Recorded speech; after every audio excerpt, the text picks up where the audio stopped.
Say, what's this here podcast? What's here And what's this here podcast? I'm so glad you asked, Nate. This podcast, I mean, this is no singles, a podcast where we discuss albums from front to back in an attempt to promote comprehensive album listening. I'm the guitar player for Mandy's Dreaming. My name is JR. And I'm Nate, the drummer for Mandy's Dreaming.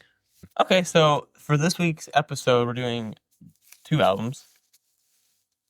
Yeah. I'm buying time because I forgot the names of the albums. I know. We're doing Midnight Love by Marvin Gaye and Actor Caster by Generationals.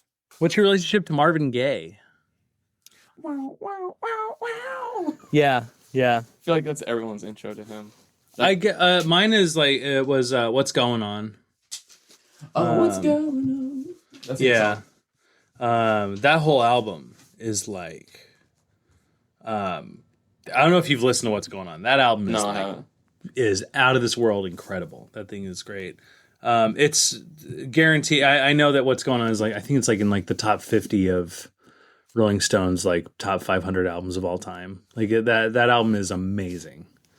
And I had initially thought about doing What's Going On for the podcast, and I was like, it's so big. It's been covered. It's part of his Motown years. Yeah. That's a lot, you know. What do we have to add, right? Right, exactly. And also, I'd never heard of this album or ever. I remember album covers pretty well. Yeah. I've never seen this one before, ever. Yeah. It's really cool. It's like, is that, what city is that on the cover? Is it Belgium? Something in Belgium? It might be in Belgium because he recorded it there, but I don't know. It could be anything. It could be Hollywood. It could be LA. It could be made up. But it's nice. It's Marvin Gaye, like, you know, in front of a beautifully backlit city at night. Yeah.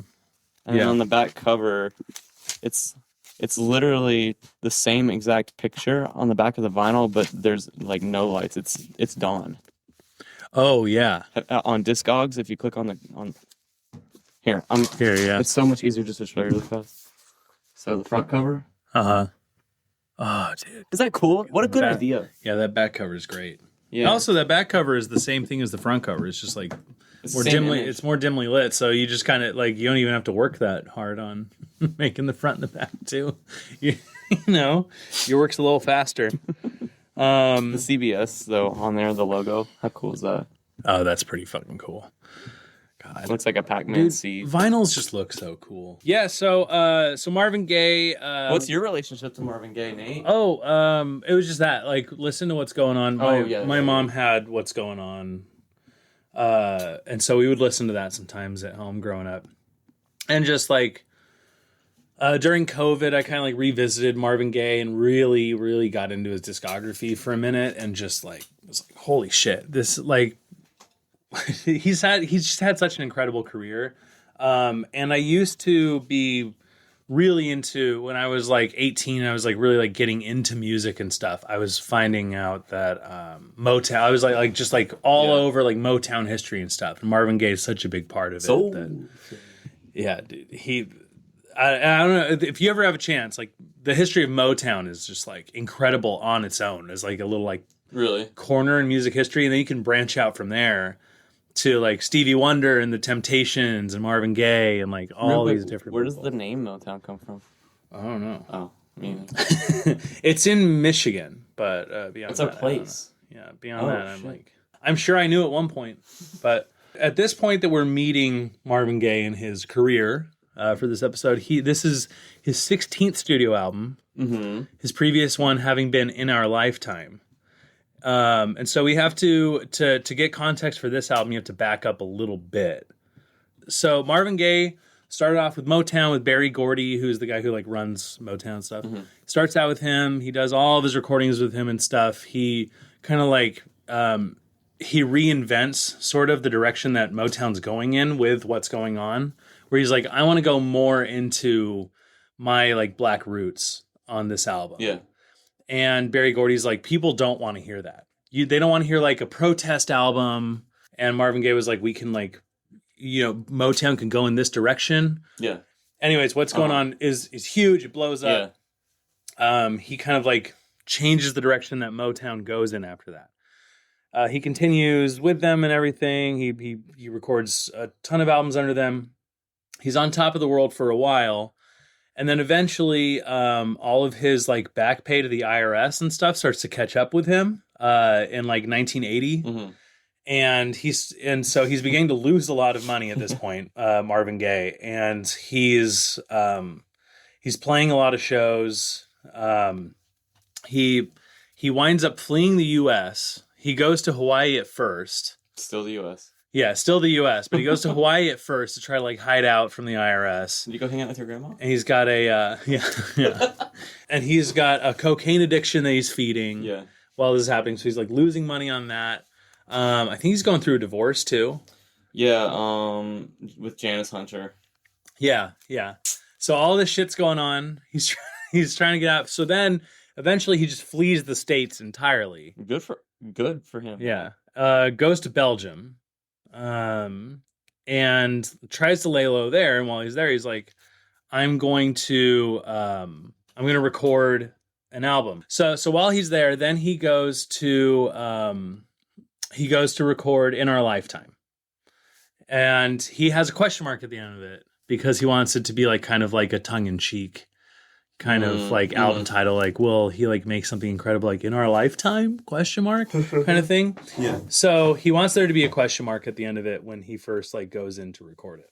They make In Our Lifetime. In the fall of that year, a master tape of a rough draft of the album is stolen from one of Gaye's traveling musicians, and it's taken to Motown's Hollywood headquarters. Oh my God. Yeah, and so Motown steals the album, gets a hold of it, and then puts it out, and it's a rough draft. It's not even the completed album. So Motown then puts the album out before it's ready, and that's... he compares it to an unfinished Picasso painting that others like finished for him. Yeah, exactly. That would make me so mad. I know. It was... Yeah, so this is the final straw. He leaves Motown. And vows never to ever record for them again. Yeah, and I think... So he's still Marvin Gaye though. He's a huge recording artist, even though he's like way in debt and there's all this stuff. CBS swoops in and they're like, "We'll take him. We'll pay." Do. So I think they pay like 1.5 million. It was 1.5 million in that year, which today would be $4,887,414. Yeah. That's a lot of money. Yeah, so they pay a lot, like to buy his contract to buy his contract out of Motown. So CBS, now. Oh, and he got a $600,000 advanced money, which is almost $2 million that they just give him. Yeah, just like that. $2 million. I mean, you are hired. Like you have like a huge recording artist on your hands. Like time to like. But they knew he's like, he's in debt. He has. Mm-hmm. I'm sure he like sat down and told him like, you guys, like I had to flee from the fucking U.S. and they're like, all right, it's time for you to get to work on this album. Oh, and it's in between both these things, he goes on a European tour briefly that is like just bogged down in his cocaine addiction and just stressful like paranoia. That's like coming from all the cocaine he's doing and stuff. It's not good. What's going on? What's going on? Super like kind of unrelated tangent. At this time, CBS has also acquired Fender Musical Instruments Corporation. Oh, okay. So but that happened in like the 20 years before this. But like CBS is just like taking over slowly. Yeah. Oh, the tour was titled Heavy Love Affair Tour. Now we get into I keep on thinking Midnight Lady because that's a track on this, but right. Now we get into Midnight Love, which is the album that we're covering. So basically, we've got Marvin Gaye who is trying to get over his cocaine addiction at this point. Godspeed. Yeah, he's now with CBS for the first time. He's not with Motown. Mm-hmm. The change in sound is very clear on this album. I don't know if you've how much his past stuff you listen to. This time around, he's got the Jupiter 8 synth and the infamous TR-808 by Roland. The sound of hip hop. Yeah, exactly. So he's and these are like brand new to him. To the world. Yeah, yeah. And so like he's using a drum machine on this and stuff like this. Yeah. And he used to just have, it was always, Motown has a lot of like live musicians in the room with you. Yeah. And so this is moving into a more futuristic sound, which Yeah. Marvin Gaye was really excited about when they were recording this. He was kind of stoked to be like at the cutting edge, you know? Right. No one else is doing what he's doing. Yeah. Nobody. So he's rolling into this. He's rolling with like he's rolling into this. Roland into this.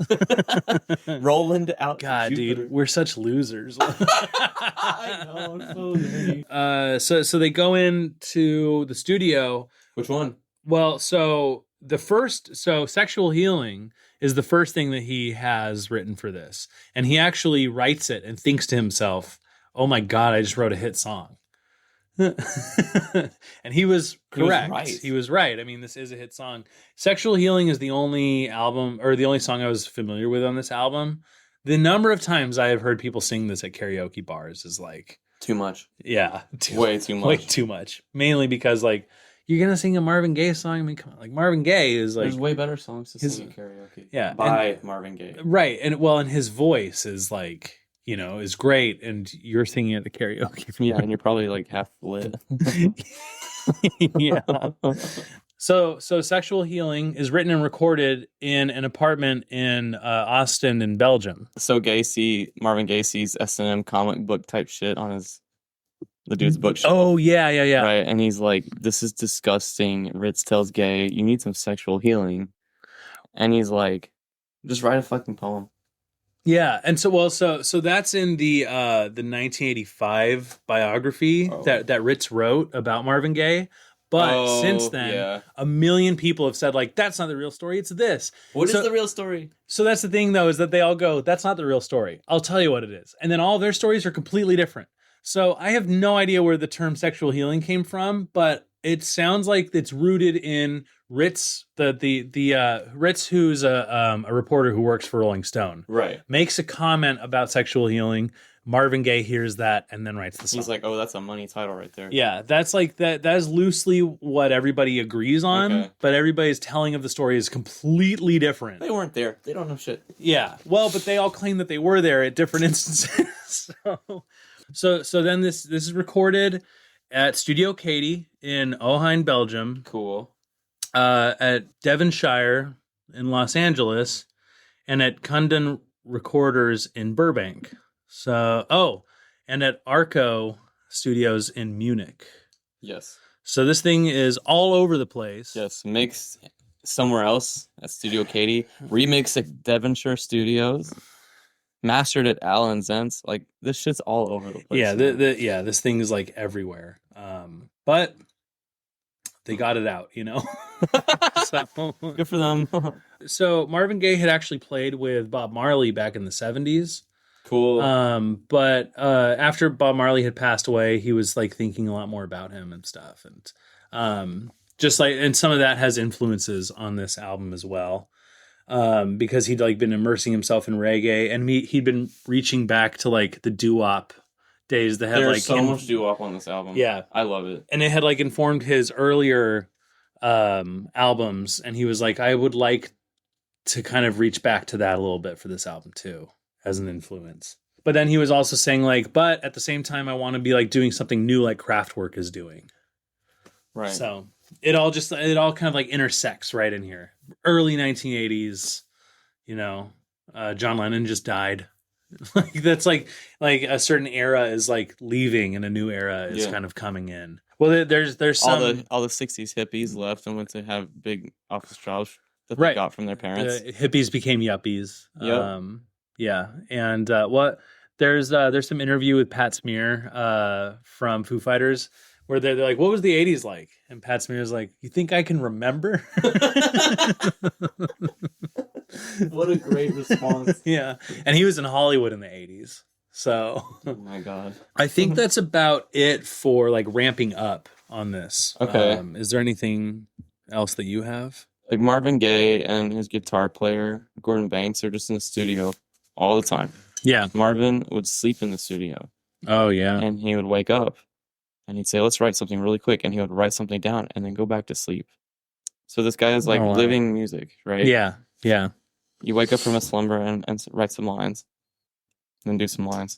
He has a really cool quote from this Atlantic article. He's like, when we were done recording at the studio in Austin, Marvin told me, Gordon Banks, the guitar player, he said, I want you to listen to every single track, which we had 48 tracks. He told me to take out every single pop, glitch, and unwanted sounds. I tell him, are you crazy? Do you know how long that shit's going to take? And he's like, no, you need to do this because you need to know what's on my tracks when it comes time to mix them. The guitar player is mixing all of this stuff. Yeah. So, of course, if you listen to every single piece of tracking, every stem, every single thing, you're going to know how to mix it better. Yeah. I don't know. I just think like the composition of this album was like really, it was like two people doing this. Right? Yeah. Yeah. Plus, what's his name with the horns? And then Harvey Fuqua adds a bunch of like horn stuff. Oh yeah, after. Right? And that horn stuff comes from David Stout in the LA horn section. Oh, it's just cool. Yeah, pretty cool. Okay, that makes sense for like bringing this over to California. Yeah, so that's why they brought it over there. But everything else is just Marvin and Gordon doing it in that Belgium studio. So the gear, oh my God, dude, it took me so long to track down that guitar Gordon Banks plays. There's one single photo that exists on the internet of it, and it's a black and white picture, and it's him with his hands behind his back. Yeah. Marvin's got his hand on his shoulder. They're obviously like playing a live set. And that's it. And that specific guitar is an Aria Pro 2 RS 850. So this whole time I was like listening to the album, writing notes down. Yeah. Wrote a bunch of notes down like, oh yeah, that's a Strat, that's a Strat.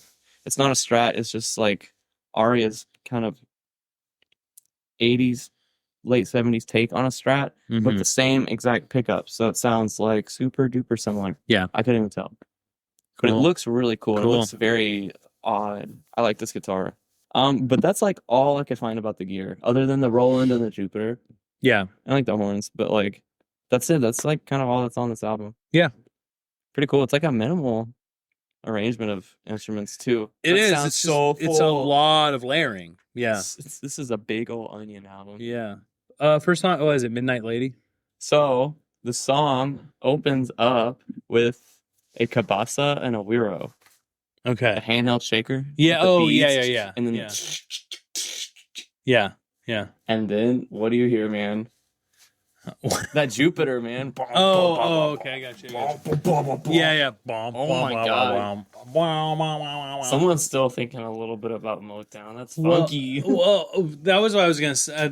I told you this while we were listening to it, but like I'm used to Marvin Gaye being very analog sounds, right? And so I put this on because I had never listened to this whole album before. Okay. And I put this on. I was like, oh, whoa, this is a lot different than what's going on. This is yeah, I was like, it's the 80s. We are moving into a new era here. Well, and I quickly, like, while I was doing this, went back to the previous album and just listened to In Our Lifetime, and listened to like a couple tracks just to like, and I was like, right, okay, this is where he changes it up. On In Our Lifetime, it's still analog. It's still like live music and stuff. And then you just move into this, like, it's just like this sharp distinction too. It's completely different. Can you say again? Like, this album isn't meant to be listened to. Oh yeah, I don't get the sense that this album is meant to be listened to the way that we've listened to a lot of these albums. Like where I was comparing it to Nine Inch Nails, where it was like the Downward Spiral was very much a purposeful album where you have to like listen to that whole thing. Like you're not going to play that at a party. You know, like that thing is what like, kind of parties are you going to? I mean, yeah, like maybe at like a German dungeon party or something like, but like, you know, but you're like not going to play that at a party. Like you don't just put that on casually in the corner. Because, and everything is like, like that album varies. It like dips and then like goes up and then like valleys down and stuff. Like there's a lot of requires like really constant attention. Yeah, exactly. And you said about this album. And this album is more just like, I think this is something that you do put on in the corner of a party, or the bedroom, or you throw it on while you're fucking, you know, like, but you don't you don't have the song on while you're like you're not trying to examine these songs. And a lot of these like sort of have choruses but don't really, and like Like a lot of these songs too, just like kind of ride their own wave. Yeah, it's so cool. I think this thing was like made to be, you know, I don't think it was made to necessarily be examined on a podcast. So, which all the better reason to do it. Right, exactly. That's true. It's a very high energy, like groovy, dancey album, right? I could really see myself bumping on the dance floor to this with somebody, you know? Yeah. I mean, it's a great album opener, dude.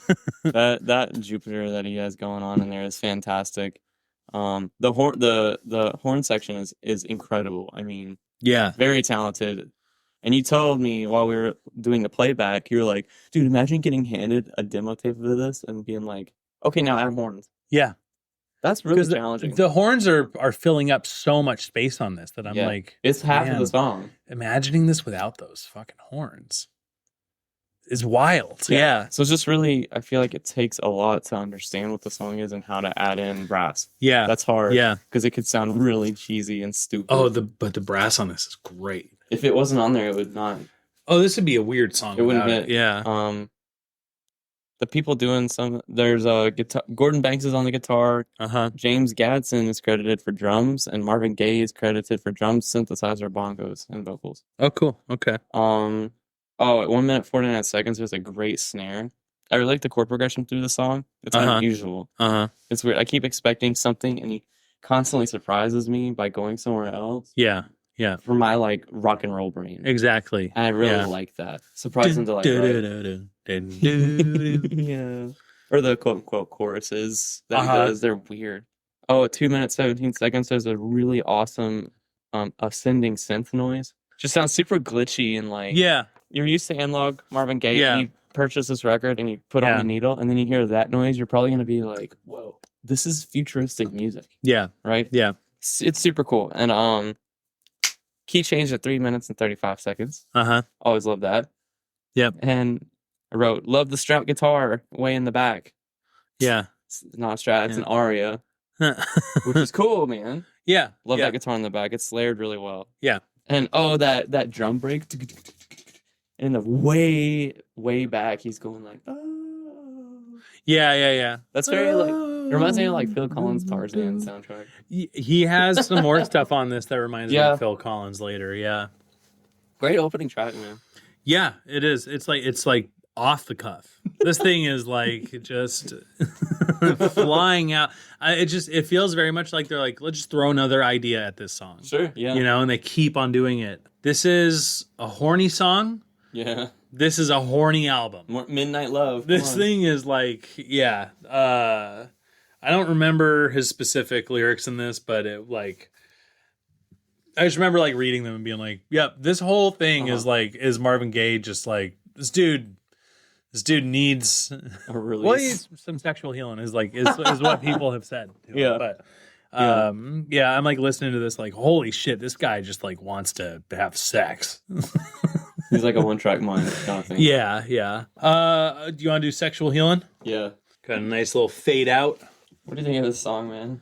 It's fine. I know it as a hit song, you know, so I've heard it before. What is your opinion of it within the context of the album? In the context of the album, I think it works pretty well because like they start you off like fucking crazy and then they like bring it down a little bit and they're like, all right, we're gonna relax a little more, like we're gonna kind of fall into what the album is like gonna be now, like this like steady kind of, you know, like you're taking off on the plane and now you're just kind of flying. The chord progression is nice. It's B flat, C minor, G minor, A flat, E flat. It's just not. I never write like that, so it's really cool. I like the sound of it and the feeling of it. But you're not a fan of the song. I just don't emotionally connect with this album. Yeah. I don't particularly either. I mean, part of the emotion of this album is horny. It's just like completely like this whole thing.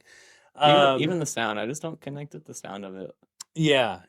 The first one. That's the thing is like the flow of this song too is very. To me, there's not a lot that like stands out to me as a chorus and a verse, and like it shows like why this is meant to be listened to. I think kind of differently than the way that I'm. Yeah, it's like the bass is bumping at the party. You're like, this is a nice beat, you know. And it's just kind of playing in the background. Yeah, I do wonder if there was a spike in children being born 9 months after the song was released.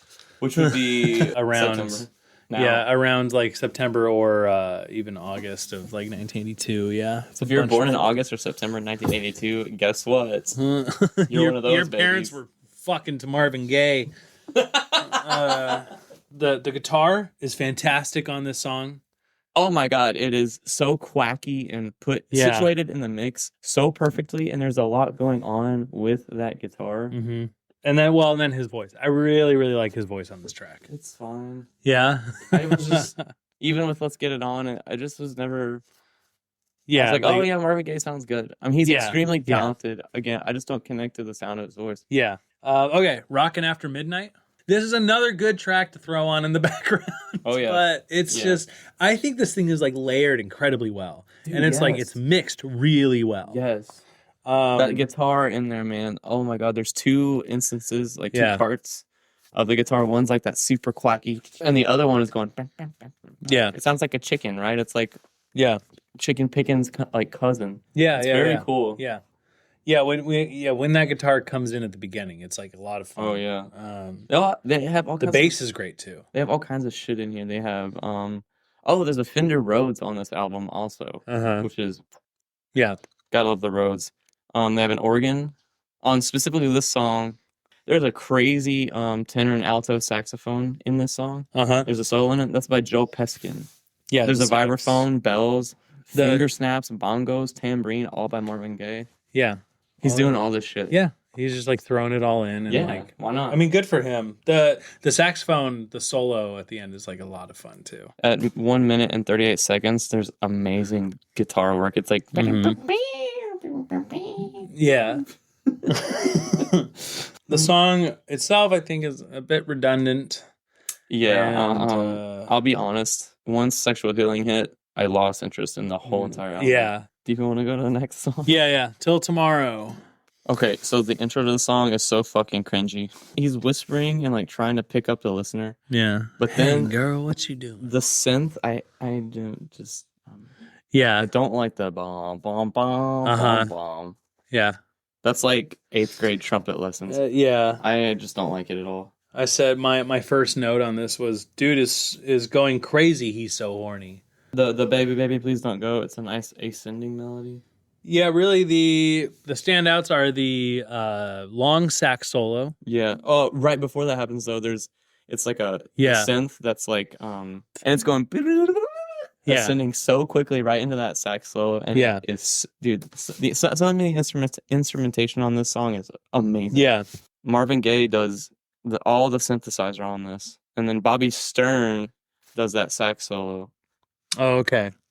And guitar, bass, and drums are all done by Gordon Banks.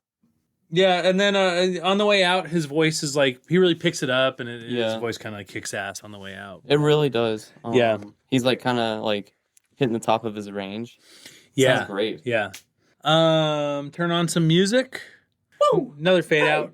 Another fade out. What do you think? I mean, you got another fade out because like some of these don't have like definitive endings because there's no like definitive middle part. Who knows how long like this actual song? This could be like a 20-minute thing. And he's like, sure, just fade it out. Let's just set the middle part and put it on the album. So mostly what I was thinking listening to this one was because I was reading the lyrics along with it. Yeah, he tells her he's like, we're gonna have 3 hours worth of sex. 3 albums worth of sex, and like it's gonna be like side 1, we're like just gonna get started, and then we're gonna flip over to side 2, and I'm still gonna be inside you, and then we're gonna go to album 2, and then like we're gonna like take a break and get high for a second, and then we're gonna keep having sex, and then and he's like talking through like all the stuff they're gonna do while listening to 3 albums in the background, and he says like, and somebody says like, I'll turn up the sound to drown out the screams.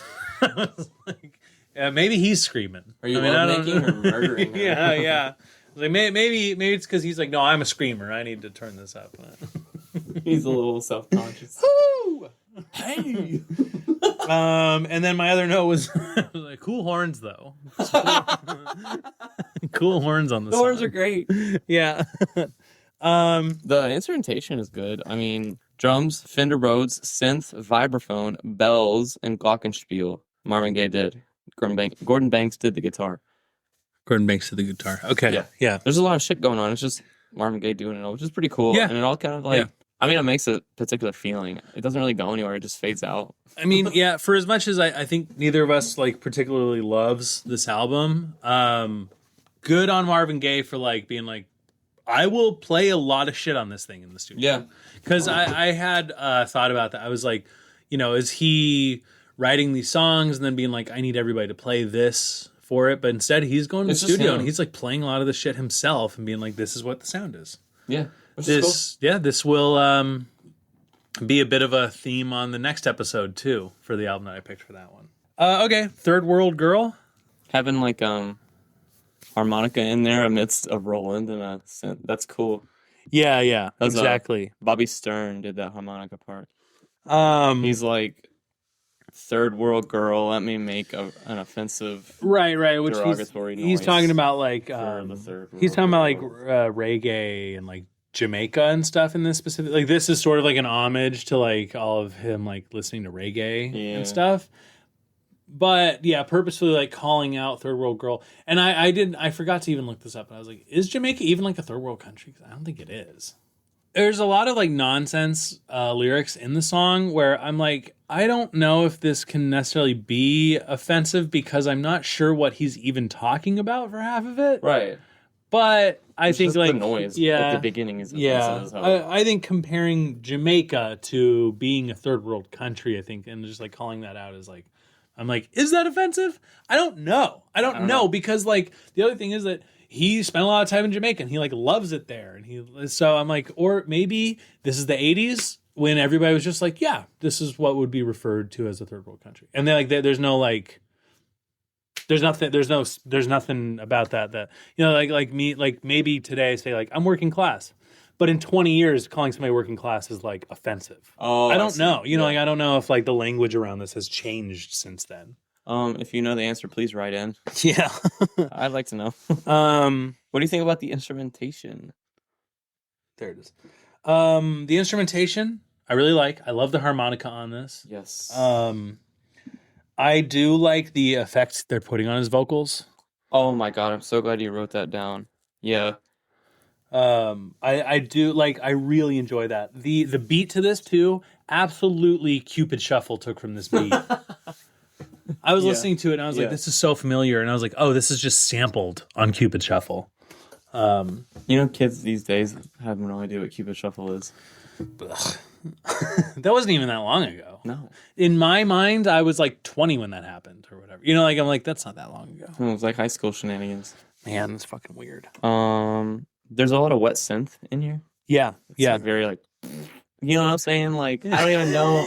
If you know, you know. I don't even know how to describe it. Yeah, and that's where I'm saying, like, I think I like this song a little better sound-wise because it's changing it up a little bit. I mean, like, Turn On Some Music and I think Till Tomorrow, are, like, to me, like, kind of boring on this album. They're just kind of there.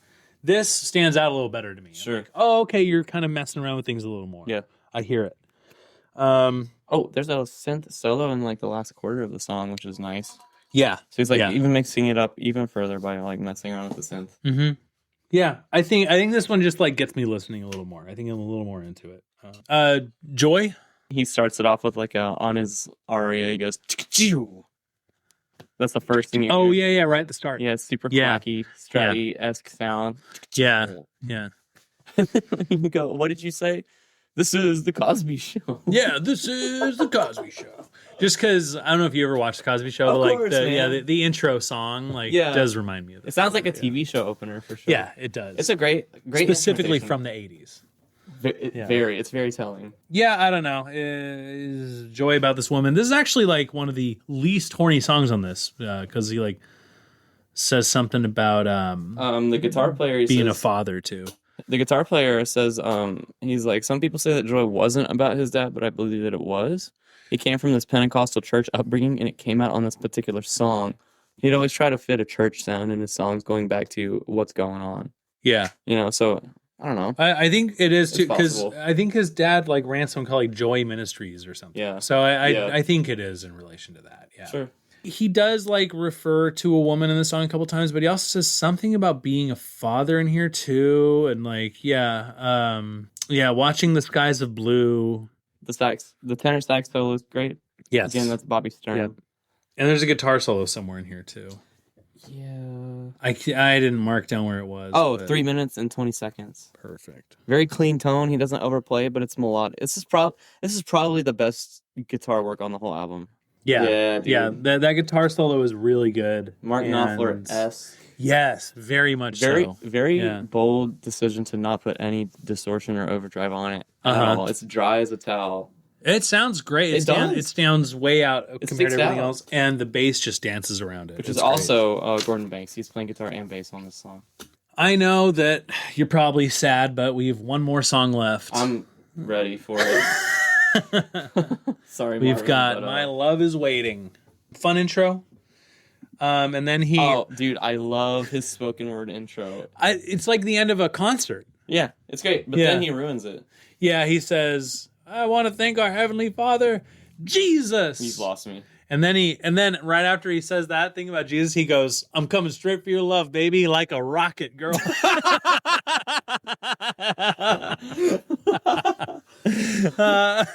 Finger on the pulse, finger in the Bible. That like cracked me up while listening to it. That's so funny, dude. God. I'm like just meeting at this intersection, this like rough intersection of like religion and you know, like and deviance, yeah. The bass on this, I fucking love the bass on this song. I'll be honest, this is probably my favorite song on the album. Really? Yeah. Okay. Wait, like the part that you even said. The part he goes, oh, I'm fine with this. So long. Yeah. That's good. Yeah, I was like, I could like settle into this. Lots of like do-do-dos around like 2 minutes, 2:10. Yeah. Key change at 3 minutes and 5 seconds. Uh-huh. And I wrote, I started getting bored. Oh, yeah. If another fade out. Yeah, I don't know. It's just There's some about the effects on his vocals here and on Third World Girl that kind of makes me think of like Phil Collins. Oh yeah. The effects on Phil Collins vocals in the 80s. I like that. Yeah. What effect is that? Do you know? It's just some sort of reverb, I think. I think there's like because it just sounds like the echoey. Because like you know Phil Collins vocals on "In the Air Tonight," you know, where it's very like. I mean, it might just be double tracked and one of them's like turned down and just like a second off or something. It's a very very short digital delay. The AMS RMX 16. It's like like rockabilly slapback. Yeah. It's like that. I love double tracked vocals. I love like effects on vocals that sound double tracked. Yes. That always gets me. That will always get me.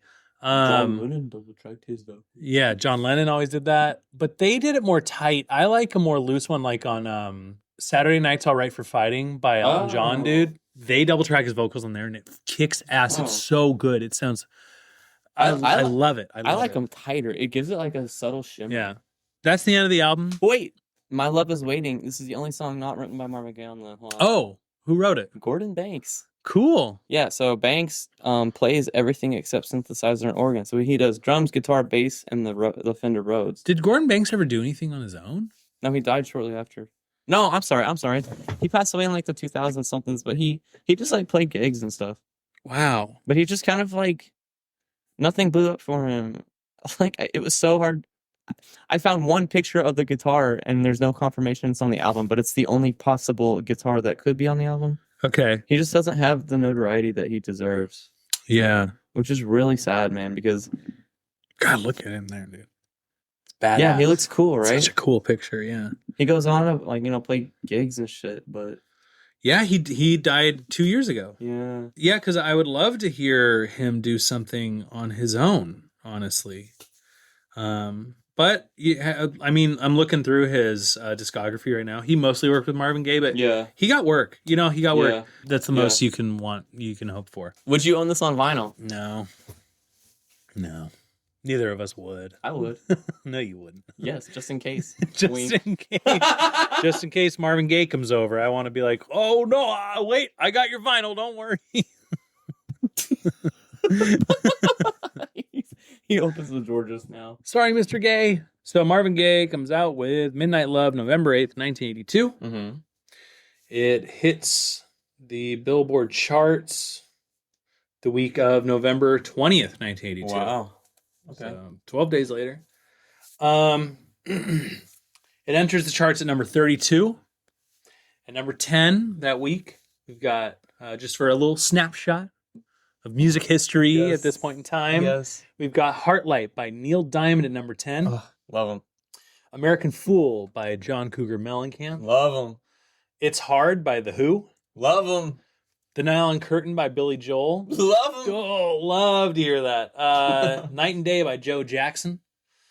I don't know who that is. Now here, Built for Speed by the Stray Cats. Hell yes, one of my favorite records, great. man. Lionel Richie by Lionel Richie. Nebraska by Bruce Springsteen. Cool. Great album. That album is so good. Mirage by Fleetwood Mac. Nice. They're always popping up, dude. Of course. Fucking It's Fleetwood Mac. Yeah. Man. They're huge for so long. And then at number 1, we got Business as Usual by Men at Work. I don't know them very well. Yeah, I think that the Men at Work song is on that album. Yeah, that's it. And then after this, what's up next? I mean, what does he do? After this, next? like Marvin Gaye, like, I don't know. His life is like a lot of him battling his addiction. He moves back in with his parents in LA, and this is his last album he puts out. I think there's a posthumous one, but this is the last one that he lives to see, because then he's tragically killed by his father after this. So It sucks. yeah, it's really sad. But he, I don't know. He puts this out, and honestly, I mean, as much as we didn't really enjoy this thing was received really well by critics when it came think out. of it in the context of the time. It led to a lot of people finding that you can really sample the Roland and stuff, and put it on a lot of hip hop albums and R&B albums and stuff. So, I mean, this thing has a whole legacy that spans for music. NME named this the album of the year in 1982. Cool. It's number 37 on Rolling Stone's list of the best albums of the 1980s. This album it's number 1 on the US R&B hip hop albums. It eventually goes to number 7 on the Billboard 200. So it's still a very successful album. I think that it also helps him get out of the hole a bit money wise, because he's able to do a tour off of this. So, anyways, that's that album. The other thing that we're covering today, Actor Caster by Generationals. This is their second album. Okay, let me preface this entire segment of this episode with there is no information about these people online. Kind of crazy, at all, because they're not a tiny band. Their music has been in commercials, Kia commercials and shit like that. They're on Park the Van Records. They've played a bunch of festivals. They played Voodoo Fest. They played tons of stuff. It's just there's nothing.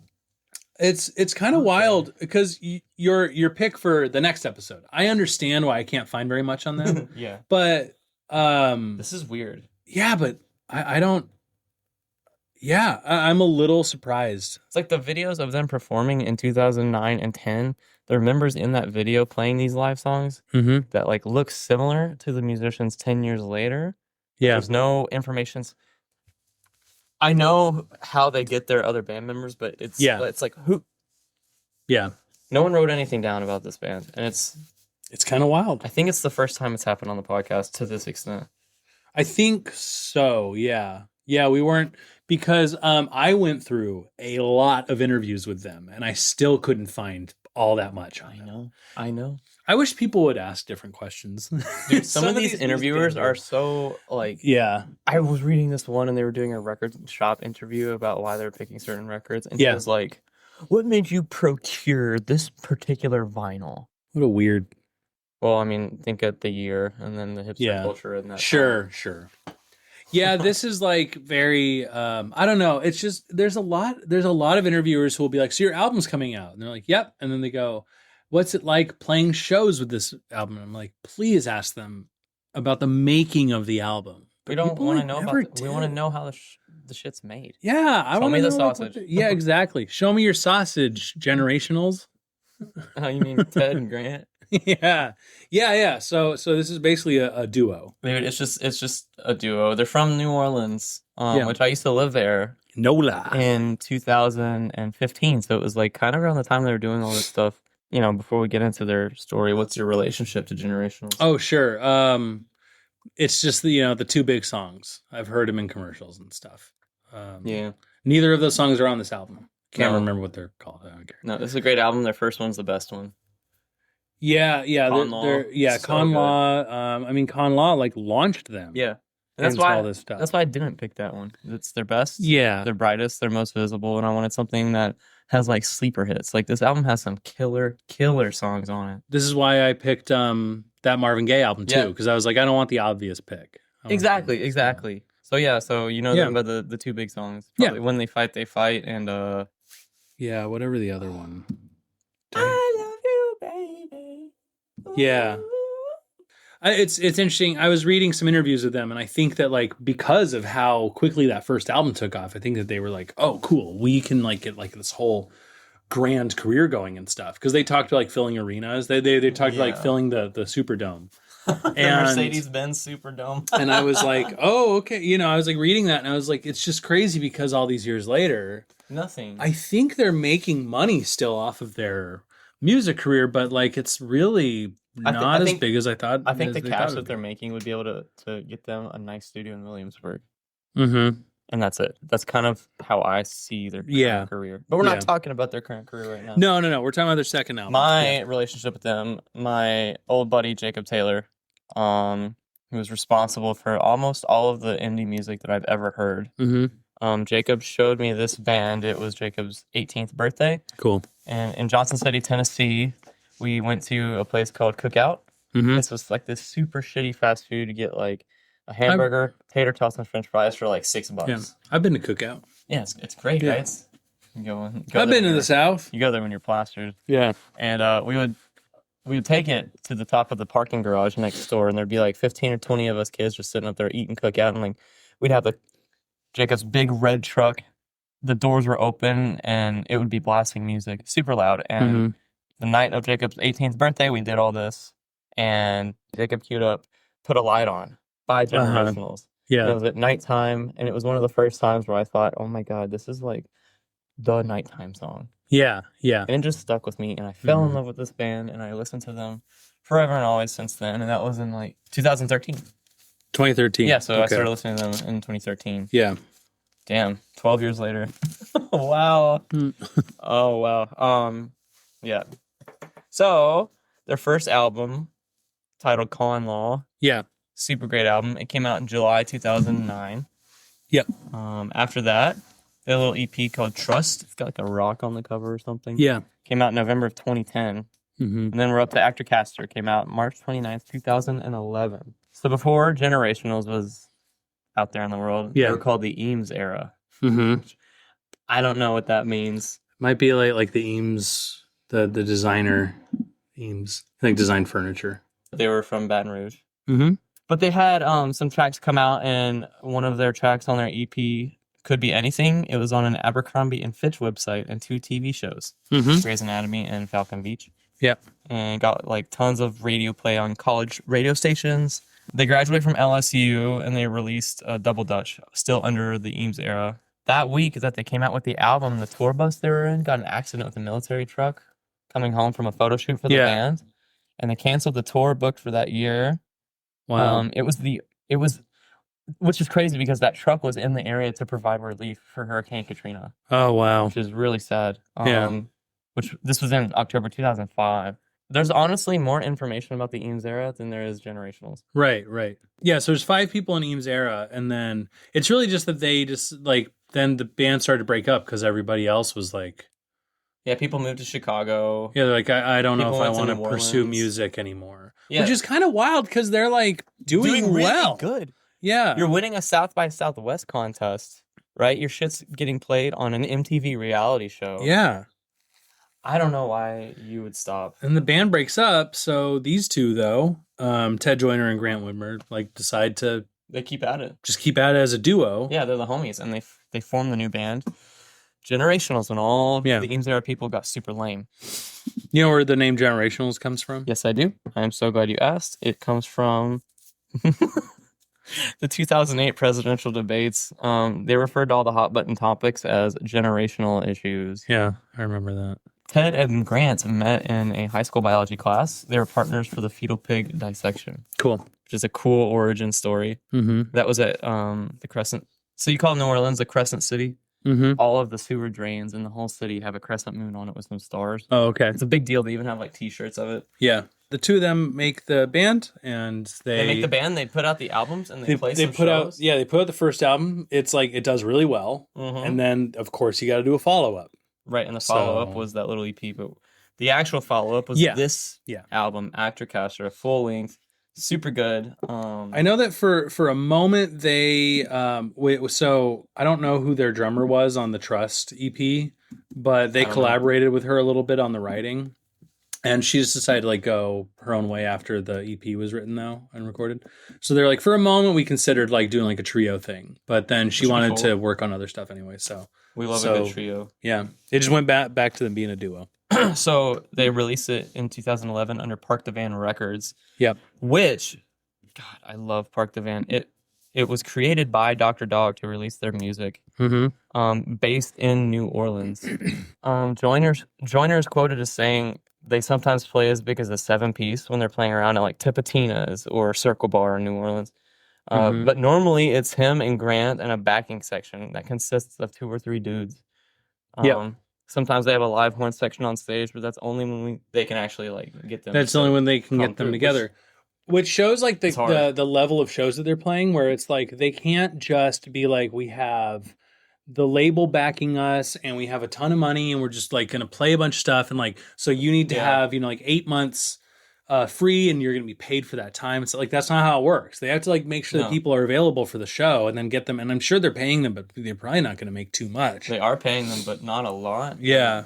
Still, they don't even show up. I mean, that's the level at which they're playing. Yeah, I just know they headed into the studio. So yeah, they actually recorded all this in Washington D.C. with Dan Black produced this. Both the first album, Con Law and Actor Caster, were recorded analog. I looked everywhere for where they recorded this, and I couldn't find it. It doesn't say. It's just DC. So their gear. What did you? Okay, so they got some cool stuff. They both use a Harmony H77, which is a hollow body or maybe semi-hollow body Harmony guitar. It's super old. Yeah. I think I closed the tab. I was going to show you a picture. It's so beautiful. Yeah. It's just like it's adjacent to like a Sears or a Silvertone, right? It's just a catalog guitar. Yeah. Nothing special, but it's beautiful and it has 3 pickups. It was refinished. They stripped off the paint though because they never came in that. It's just like a natural wood color, like acoustic. Sure. And it has gold foil pickups, but not the original ones. So I'm thinking they took out the original ones or just put a new like pickup cover on it. Yeah. But they're still gold foils. That's why it sounds really kind of like cool, warm and jangly. So both Ted and Grant use this guitar interchangeably. Joyner uses it mostly in the beginning, but as they go on, he stops using it and Grant uses it. So Joyner uses an Epiphone Casino. It's a reissue and vintage sunburst. So it's kind of like the Beatles one. Cool. Just in a sunburst instead of natural finish. Awesome. So very jangly gear, very 60s, Motown pop. Actor Caster. Oh man, the first song is my favorite one off the album. Cool. It's such a strong opening. 10-20-10. What do you think, man? Oh, it's good. It's good ending too. I think this is a really good intro to the album. You know what you're gonna get. Yeah. Nice jangly indie pop rock. Yeah. The beginning of that guitar riff reminds me of Slow Ride. The dun dun dun dun dun dun dun. No, that's LaGrange. Oh yeah. I'm thinking of LaGrange. Wait, what? No, but I am thinking of Slow Ride. Slow Ride. Yeah, dun. Okay. Yeah. No, yeah, I got you. Yeah, it does. Yeah, LaGrange and Slow Ride, I guess. Foghat. And yeah, which are not bad bands to pull from at all. No, and they do a lot of like 60s pop kind of doo-woppiness. Yeah. Really bright. It's like a really bright. Oh yeah, dude. The very first thing you hear is like a. Yeah. I don't know what that is. It's just a really interesting way to start your album. Yeah. Yes. Yeah. A really interesting way to bring it in. Once it hits too, like comes right in. I think that's a really good choice to do that intro, because then you kind of like appreciate the music even more. But definitely it's a very solid intro track.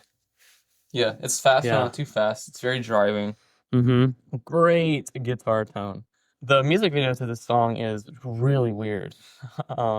It's like almost like paper cutouts that are being. It's weird. Yeah, it does sound good. I like the tambo they have in there too. What's a tambo? Tambourine. Oh, I was just nodding like, yeah, I know what you mean. Actually, what the heck is that? They talk about Uptown New Orleans, nice part of town. I thought of it as like the kind of like Brooklyn of New Orleans. Yeah, maybe 2010 is an address. He has that memory boy. It's like I think he's getting a slapback effect, which is what Marvin Gaye was using on the last album that you really liked. And I really like that effect on guitar as well. Yeah. And he puts it throughout this album. It's like the level of it is, the volume level is lower, so it's not like a rockabilly slapback, but it's more of like a super sharp little echo. Yeah, yeah. I love that, man. I Promise is the name of the next song. Dude, what do you think of I Promise? It's good. It's more upbeat than 2010. Yeah, yeah. More poppy. Yeah, real catchy lyrics too. You know, they have that St. Thomas part that like sticks out in my head. And St. Thomas. Yeah, and I like the way they use the piano in it. It's like the piano is really, I don't know. It's just very supportive. I really like the way that they're applying it in the song. And it's like it sounds like almost like distorted. It's so loud in the studio or something. Yeah, I really like. It's not just like some regular grand or upright piano or something like that. Yeah, what do you think? It's great, dude. There's hand claps in it. There's a kabasa, just like in Midnight Love. It's panned hard right. I love the snare intro. Yeah. Just kind of like there with no cymbals or nothing. There's a nice energy drop at 143, and he's like, I promise. Yeah. Can always go. Yeah. And everything kind of drops back into the song. Yeah, once they come back into, they have the ooze in there. I really like the ooze at the end of the song. Ooh. Yeah. Around that energy drop part, the verses in the beginning of the song are G, D6, and C6. Yeah. Right here, they switch to G, B7, C6, and D6. And I wrote in all caps, tasty. I think the lyrics are just about like him being supportive of his sister's stuff. Yeah, it's wholesome. Yeah. I like that. Not some like horny madman. Yeah. Next up is Yours Forever. Another fade out. What do you think of this one? Yeah. It's my least favorite on the album. Yeah, it reminds me of Owl City. Oh my gosh. I can't believe you just put it's like a lot of like synth and there's times where I like a lot of synth, but not here. Yeah. I think if they played the album live, this would be the most boring, like visually just not exciting part of the set. Yeah, and there's not too much going on in the song either. It's a lot of like the synth being layered and like and like some, I'm assuming, electronic like hand claps and with some very basic lyrics. Yeah. Maybe a drum machine. Yeah. I don't know. They've proven they can do a lot of cool stuff. Show me again on this album. Yeah. And They do. The rest of this is more, there is more complex songs that it feels like that song doesn't quite fit with this album too. No. Yeah. No, take it out. Yeah. Okay. Yeah. So I said take it out, so you say it too? You say it too. Love that intro guitar riff, man. Yeah. Punchy yet soft bass. And like you were saying, when the drums really kick in too. Oh yeah. They're a lot of fun. Yeah. They match the synth matches the vocal melody in the chorus. Mm-hmm. It's like a very like chimey glockenspiel type thing, which is super cool. Which is something that they feature in their like bigger songs, especially too. These guys write really good hooks. There's a lot of good hooks on this album, and you know I'm not a hooky guy. Yeah. No, there's some really good hooks on this. The chorus is just so dang catchy. Yeah, the chorus sticks in my head on this one, like because I've listened to this album I think 3 times now. Yeah. And this one I play it, I'm like, I can already think ahead to the chorus. It hooks in really well. And then the kick just keeps driving the whole track. Yeah, it's a nice driving track. Good placement. Yeah. Next up is Goose and Gander. Yeah. What do you think, Nate? It's a nice, fun song. It's like Fun. a poppy, fun song. This yeah. would be so much fun live somewhere in like a Brooklyn backyard. Yeah, right? Absolutely. Low stakes. I like that hook in Me the too. yeah. Leave me alone. Yeah. The guitar's super great. They had that little slap back on there. The opening riff is great. It's weird. It sounds like super incomplete. Lots of see, so that part feels incomplete, and then the way they tie off that vocal melody with the "Leave me alone," that does end really clean. So you get kind of the payoff is big in the vocal part. Yeah, and then lots of claps and shakers. You know, it's really just one shaker, but like the shaker's just going all the way through. I wrote a nice boomy snare. Yeah, I really like the snare on that. Great bass line throughout the whole song too. Yeah, it keeps it all kind of together. I think a lot of the songs on this album are like, I like them, I don't love but it. I'm not like exploring them too much. I'm just like, yeah, that's what they gave me. 10-20-10 is like the only exception. That's like, I think that's like a. I think that one, yes, I agree with you. I think that one like has a lot to it, and then the rest of these are good for this album, and I'm not complaining about them either. It's just I'm like, yeah, they're kind of just that's it. That's kind of the song. Like, there's no depth or anything. Yeah. At 1 minute 36 seconds in, there's a break with a synth solo, but in the far right they pan an organ. Oh, cool! It's so nice. There's a lot of texture in this song. All right, back to the Dirty Mr. Dirty. That's what they called me in high school. Jesus, no, that's what Marvin Gaye was on that last album. Is this ELO? I know, yeah. That intro. I mean, everyone's gonna compare that to ELO, and then and I said like the Beatles. The Beatles too is, yeah. It's cool. It sounds great. Because I think of the dun dun dun. Woke up, got out of bed, tried to comb across my head. Yeah, and across my head. Went upstairs and I had it smooth. I think that the pairing between the piano and the vocals on this is like a little unconventional, and it like really works well. Yeah. For the song. During the piano stuff going on, there's also a synth panned to the hard left. Yeah. It's like a arpeggio. Which is nice. I really like the guitar tone on this song too. Oh, me too, dude. Me too. Yeah. And they have like a sort of guitar solo somewhere in here. There's like a short little like burst of guitar. It's just extremely simple. Like something I have noticed in all this indie music. I don't know what it is, if it's like a conscious choice, but there's like very few shredders. Yeah. It's just like very simple guitar lines. I don't know. It's like it's a genre specific thing. Well, I do think, I think that this is like sort of like the grandchild or child of like punk rock, where there were people, there's like the, what's his name? Ian, Ian, he did vocals for, or guitar for Fugazi, and and he talked about like he was like, I'd watch like Peter Frampton on TV, and then I'd like watch Jimmy Page, and I'd be like, well, I guess I can't do that. And then he's like, but then like I saw these people like playing punk rock, and I was like, you know what, I guess I could play guitar, I just don't, I don't need to be like a megastar at it. And I think that this is more of, I feel like there's a lot of other people in indie rock who are like, we can explore things like on a creative level, even if we can't shred, Right. And I'm not even talking about shredding. It's just like utilizing the instrument. Sure. Right. It's just something that's happening right now. Even like people stay in the box in like the specific pentatonic shape on their guitar. A lot of people just like they're not like the best at guitar. I think that's what it is. That's fine. And they learn like a certain like way to play, and then they just do that, and they're like, okay, working inside of this framework that I am like kind of limiting myself to in a way, like what can I do? That's that's really cool. I just have a different experience. I would prefer that I be doing it the way that you're talking about. Yeah, like where it's like I would rather be doing that. But there's just so many people who just write like very basic poppy stuff that I'm totally down with. Me too. But I would prefer to be exploring things like you want to be doing. Yeah. Yeah, see how far you can take the instrument. Yeah, well, and then once we explore stuff and like see how far, then let's like for one song put these guardrails on it and see what happens. So there's an overdriven guitar panned far right in the very back, which is super nice. The chorus, the hook is so catchy. Mm-hmm.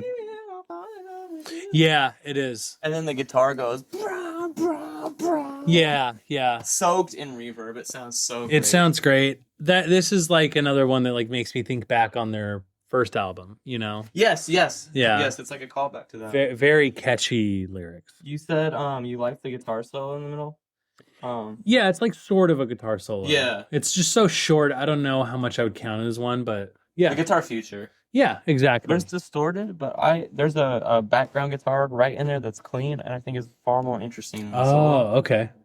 Black and White. Man, this song has so much wasted potential. Yeah, I think Black and White is kind of a shame because it's like there's a lot going on there that like could be captured really well. They instead decided to go so minimalist on this for the whole song. And it works really well for the intro. Yeah, it really does. Right before the vocals. And then you go like, oh, is this whole thing the intro? I mean, like there's the hook works really well. There's a lot of potential for like bringing in backing vocals and stuff. And yet, or like a nice, like maybe like guitar solo, like an actual future long solo with distortion all over the place. And then you keep the guitar in for the end of the song while they come back to everything, right? Like it feels like there just needs to be something more in this. And I get it that they're probably trying to add variety to the album.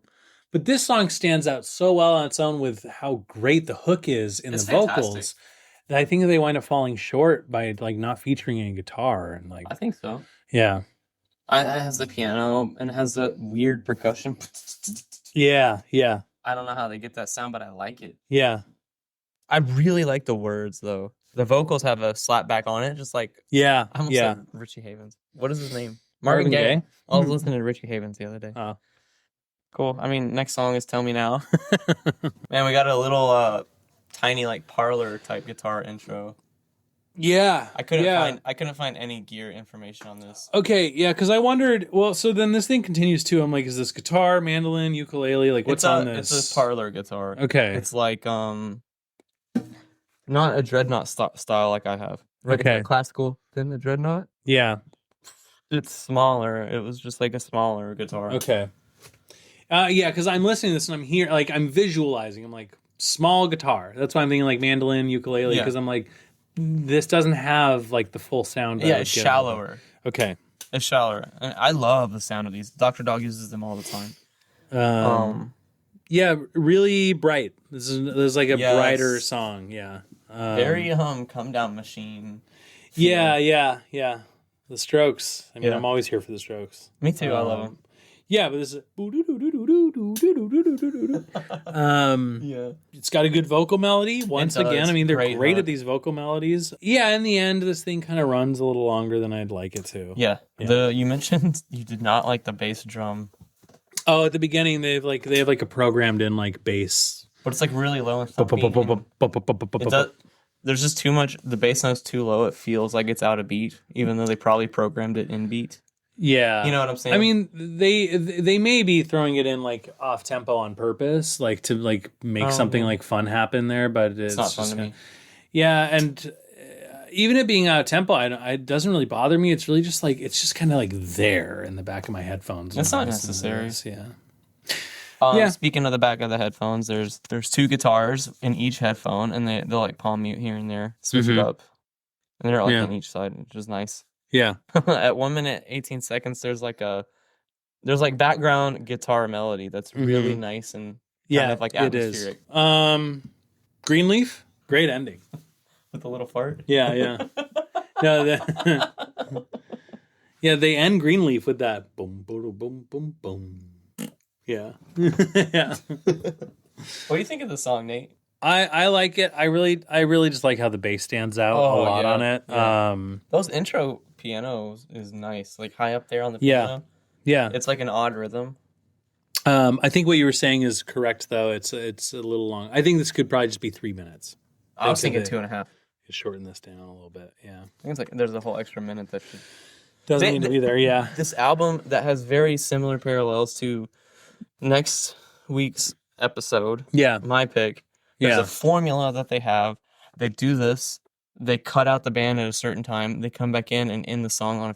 It's like this formula they have in this album, which is I don't like repetitive stuff. I think you know the kind of music I listen to. Yeah, I don't want it to be repetitive. I'm not a big hooky kind of guy. Yeah, I want it to be interesting, unexpected, it's just like running its course. I'm kind of like, is there something new that's gonna happen? Yeah. I figured out the formula as the listener. Yeah, I think that this was where I was starting to think to myself, like, okay, this album is kind of running out of any reason to even be going still. Kind of needs to, albums need to be like kind of putting out songs that are like, in a way, like giving it reason to even like still be going. You know? It's losing so much momentum. But it's like no offense to the song either. It's a good song, but it's just it's kind of like wearing out. And I told you too while I was playing, this is the first single they put out, and it's kind of an interesting pick for a first single because there's already 2 songs before this that I can think of that I'm like, that's got more of a hook. 10, 2010 and Black and White, maybe. Yeah, those would be my picks. But this is no singles. Yeah, this is no singles. I think it's a very interesting pick, but. Yeah, there's it sounds like they have like a butter knife on a glass that they're tapping throughout the song. It's kind of interesting. I like his singing voice. It's nice. Like it's got a unique sound and timbre to it. It does. On the lyrics, they waste our time. There's extremely crisp harmony right there. This is my favorite part of the whole song. They don't utilize their harmony talent enough. Mm-hmm. I don't know. Like, what are you guys doing? Like you taking a back seat to your second album. I don't get it. Like the first one was so good. I know. And usually the follow-up is the one that like is really good. Oh well. Yeah. Please Be It is also the name. The name of the way you just looked at me. Is the final track. Oh my god, dude. We said a lot of stuff during playback. But like what a good song. Yeah. Oh my god, I might almost like this more than 10 2010 almost. Yeah.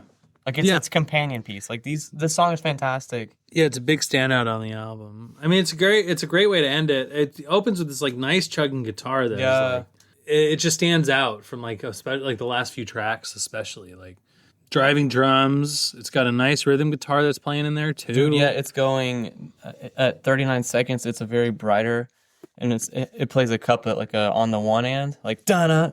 Yeah. On beats 1 and then the end of 1 for 4 bars, and then it switches up to just beat 4 for the next 2 measures, like da-da, da-da, da-da, da-da. Yeah. And then just 4. It's so, dude, they're showing their chops in this song. Yeah. What were you doing for the whole album, guys? I know. Right. Yeah. What the hell?